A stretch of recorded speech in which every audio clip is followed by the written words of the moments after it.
Hello there and welcome back to another video. Today we're going to talk about dragon riding, and more specifically we're going to talk about all of the brand new updates coming to dragon riding in patch 10.1.7. For a mini patch, there's actually quite a lot of new changes for dragon riding, some new customizations, some updated models, and some new races. So yeah, 10.1.7 is pretty stacked. But before we jump into all of the brand new updates coming to dragon riding in 10.1.7, I just want to give a huge thanks to today's sponsor of the video, and that is Fume. A nice slice of cold turkey might be great on sandwiches, but there's a better way to break your bad habits. And I'm not talking about like some mind control by a priest in World of Warcraft. I'm talking about the sponsor of this video today, which is Fume, and they look at the problem in a different way. Not everything in a bad habit is wrong, so instead of a drastic, uncomfortable change, why not just remove the bad from your habit? Fume is an innovative, award-winning device that does just that. Instead of electronics, Fume is completely natural. Instead of vapor, Fume uses flavored air, and instead of harmful chemicals, Fume uses all natural, delicious flavors. You get it? Instead of bad, Fume is good. It's a habit you're free to enjoy and makes replacing your bad habits easy. Fume comes with an adjustable airflow dial and is designed with movable parts and magnets for fidgeting, giving your fingers a lot to do, which is helpful for de-stressing and anxiety while breaking your habit. Fume uses flavored cores in a variety of different flavors. The flavor I've been using with this one is raspberry lemon, and honestly, it's just so refreshing and nice, and I just can't put it down. Stopping is something we've all put off because it's hard, but switching to Fume is easy, enjoyable, and even fun. Fume has served over 100,000 customers and has thousands of success stories, and there's no reason that can't be you. Join Fume in accelerating humanity's breakup from destructive habits by picking up the Journey Pack today. Head to tryfume.com/MrGM or scan the QR code and use MrGM to get 10% off when you get the Journey Pack today. That's tryfum.com and use the code MrGM to save an additional 10% off your order today. Right, so yes, patch 10.1.7 is on the PTR shortly after the launch of 10.1.5, which is just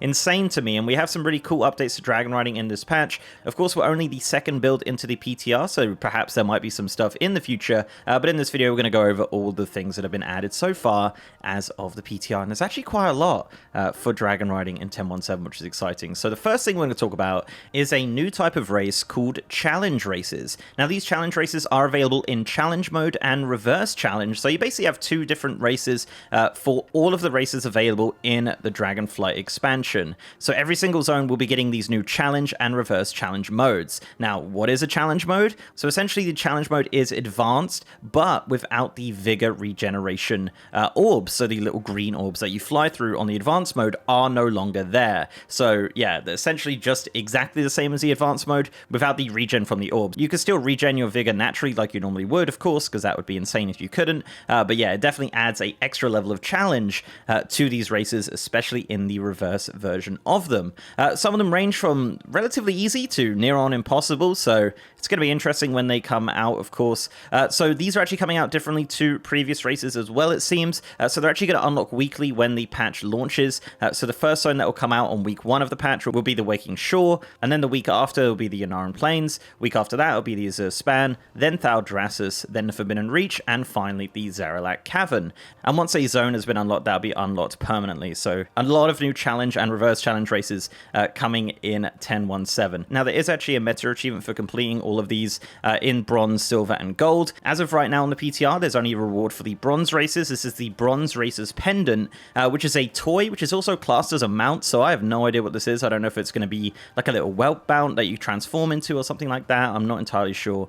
Yeah, it's kind of early, and we'll probably won't find out until the patch launches. But yeah, the Bronze Racers Pendant is a reward from the bronze races. As of right now, as of the recording, there's no reward for the silver or gold, but of course it'll be something cool, no doubt. So challenge races and reverse challenges are coming in 10.1.7. So next up in 10.1.7 is actually something super exciting, which we probably won't see in 10.1.7, but it is work towards something extremely exciting in the future, and this is kind of a continuation of something that started in 10.1.5. So in 10.1.5, they added animations to about 100 legacy dragon mounts. They added all the animations for dragon riding, so essentially those mounts could be enabled for dragon riding in the future. Now what they've done in 10.1.7 is continued that work, but this time it's very interesting because they've actually started adding animations to mounts that aren't a dragon, so they don't use the traditional dragon rigging from the current dragon riding mounts. So yeah, super exciting. So there's 20 mounts which have had new animations added to them, and they are the Armored Snowy Griffin, the Azure World Chiller, the Dread Raven, the Ebon Griffin, the Emerald Drake, the Fell Drake, the Golden Griffin, the Heart of the Aspects mount,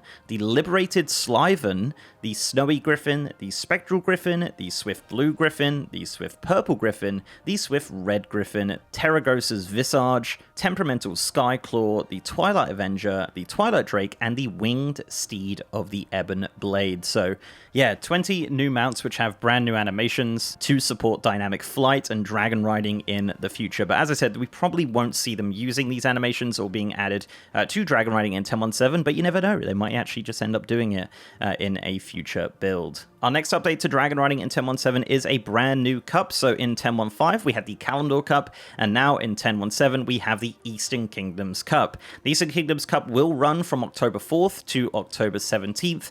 We don't know the rewards from this right now. I presume it's going to be a continuation of the rewards from the Kalimdor Cup, so we'll probably still be able to get that transmog that we got previously and the Riders of Azeroth currency, but we'll have to see what happens once that's available for testing or once we know a little bit more information. But yes, this is a short event which will happen in October. So for the Eastern Kingdoms Cup, there are 14 new races all around the Eastern Kingdoms. These are the Gilneas Gambit, the Searing Slalom, the Deadwing Derby, the Guramashi Gala, Blasted Lands Bolt, Booty Bay Blast, Krasworks Clash, Lochmodan Loop, the Twilight Terror, the Elwyn Forest Flash, the Ironforge Interceptor, the Plaguelands Plunge, the Fuselight Night Flight, and the Redridge Rally. So yeah, 14 awesome new races around some of the iconic zones of the Eastern Kingdoms, and I can't wait to hopefully get this tested on the PTR. I don't know if they will end up doing that, but it is very exciting to see them continuing their work on adding dragon riding races to legacy zones. And finally, for dragon riding, there's some exciting new customizations which are holiday themed, which are coming in 10.1.7. So these will obviously be available from the various vendors of these events during that time. I don't know if you can have these as a customization outside of the events. I would imagine you can, because it just seems like a bit of a waste otherwise. But there are 4 brand new armors available for the different drakes. So the Renew Proto Drake is getting a Brewfest themed armor, which I think looks absolutely awesome. I love that so much. The Windborn Velocidrake is getting a Hallows End themed armor with a little pumpkin on the back there. Very, very cool.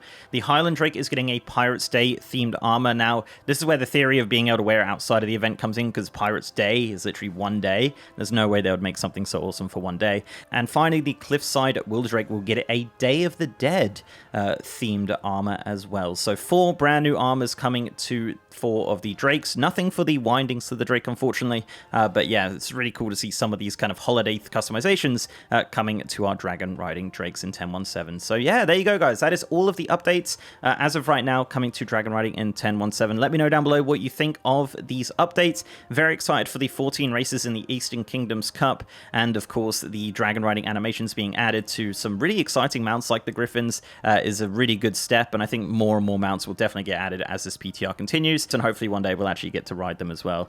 Challenge races seem fun. I tested them quite a lot in the PTR, so yeah, I think it's going to be interesting, but I'd be curious to see if they do any tuning to them, because as I said, some of them are extremely difficult, but possibly doable. Maybe I'm just bad. I don't know. Anyway, thank you very much for watching, guys. If you like this video, please do leave a like on it and subscribe to the channel if you haven't already. If you want to support me outside of YouTube, I also have a Patreon, and I'm on Twitter at MrGMYT, and I have a Discord channel as well. And as mentioned, guys, I'm over on twitch.tv/MrGM. If you want to see me stream World of Warcraft, Dragonflight, Dragonflight PTR, and more, I'm over on twitch.tv/MrGM every single day. And with that, guys, I'll see you next time.